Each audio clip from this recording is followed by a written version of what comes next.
কাকসার বাসকোপায় toll প্লাজায় ঢুকে toll কর্মীদের মারধর করার অভিযোগ উঠল তৃণমূল নেতার বিরুদ্ধে।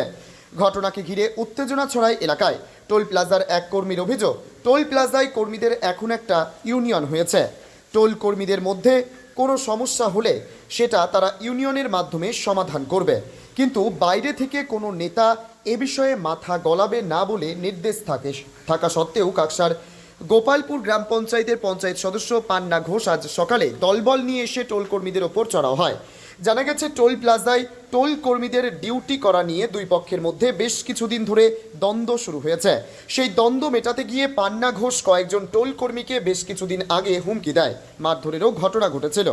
এ বিষয়ে অন্যান্য টোল কর্মীরা তৃণমূলের উচ্চ নেতৃত্বকে বিষয়টি জানালে আজ সকালে পান্না ঘোষ ফের টোল প্লাজায় এসে তৃণমূলের উচ্চ নেতৃত্বকে কেন জানানো হয়েছে সে নিয়ে বেশ কয়েকজন টোল কর্মীকে মারধর করে বলে অভিযোগ। টোল কর্মী কৌশিক সরকারের অভিযোগ যে কোনোদিন তাকে হয়তো খুন হয়ে যেতে হতে পারে, কারণ টোল কর্মীদের বিষয়ে পান্না ঘোষকে নাক না গলানোর জন্য বলায় তাকে হুমকির মুখে পড়তে হচ্ছে। অন্যদিকে তৃণমূল কর্মী মলয় কুমার মণ্ডলের অভিযোগ, টোল প্লাজার মধ্যে তৃণমূলেরই একটি গোষ্ঠী তৈরি হয়েছে যারা নিজেদের মতো করে টোল প্লাজাকে চালানোর চেষ্টা করতে চাইছে, সেই নিয়েই দ্বন্দ্ব।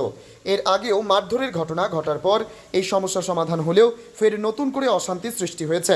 খবর পেয়ে ঘটনাস্থলে কাকসা থানার পুলিশ পৌঁছে পরিস্থিতি সামাল দেয়। টোল প্লাজার দুই গোষ্ঠীকে নিয়ে টোল প্লাজার আধিকারিকের সাথে শুরু হয়েছে বৈঠক। আমাদের এখানে দেখুন যতগুলোতে সব দরকার হচ্ছে পুরো অত্যাচার করা হয় আমাদের এখানে। কিছু তিনটে ছেলে, চারটা ছেলে, পাঁচটা ছেলে এখানে শুধু ফায়দা নেওয়া হচ্ছে। আমাদেরকে নাইট ডিউটি করাতে পুরো একদম 8 ঘন্টায় ডিউটি করবে, নিজেরা 6 ঘন্টা ঘুমাবে, 2 ঘন্টা ডিউটি করবে। আমাদেরকে কোনোভাবে পুরোভাবে অত্যাচার করা হয়। আমাদের কোনো রকম ফেসিলিটি কিছু দেওয়া হয় না। ফেসিলিটি কিছু ছেলে শুধু পায়, আর আমরা কোনো ফেসিলিটি পাওয়া যায় না। ম্যানেজমেন্টকে হুমকি চুমকি দিয়ে পদে বাইরের ছেলেদিকে নিয়ে পদের সাথে নিয়ে ডিউটি করবে। আমাদের কোনো ফেসিলিটি নেই, আমাদের পুরো অত্যাচার। মুখের কথায় কিছু হয় না, আমাদের কাছে এভিডেন্সও আছে। এমনিতেও কিছু এদের যে লেটার যারা রয়েছে এভিডেন্সও দিতে পারি।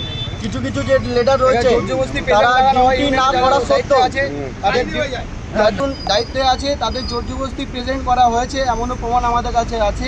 মুখের কথায় সেটা এখন কেউ বিশ্বাস করে না, ঠিক আছে? তার যথাযোগ্য প্রমাণ আপনাদেরকে আমি দিয়ে